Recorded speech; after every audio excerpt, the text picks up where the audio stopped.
তো হ্যালো বন্ধুরা, তো যাচ্ছিলাম লস্করের দিকে। আর রাস্তার মাঝখানে হঠাৎ করে দাঁড়িয়ে পড়লাম একটা দৃশ্য দেখে। তো আজকে জগন্নাথ দেবের পুজো, রথযাত্রা, সেই হিসাবে আমি এই রাস্তা দিয়ে যাচ্ছিলাম, দাঁড়িয়ে পড়লাম। তোমাদের দেখাচ্ছি সেই দৃশ্যটা যে এখন থেকে কত ভিড় লেগেছে। তো এখন তো ঢুকতে পারবো না, আসার সময় নিশ্চয়ই ঢুকবো, এখন হচ্ছে কাজে। তো তোমাদের ভিড়টা দেখা যাচ্ছে এখন থেকে কত ভিড় লেগেছে।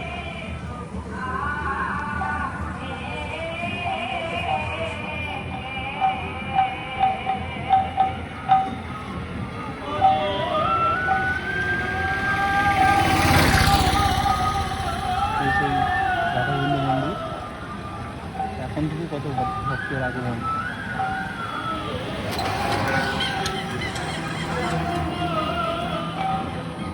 তো দেখে ভালোই লাগছে। তো এখন ঢুকতে পারছি না, আসার সময় নিশ্চয়ই ঢুকবো।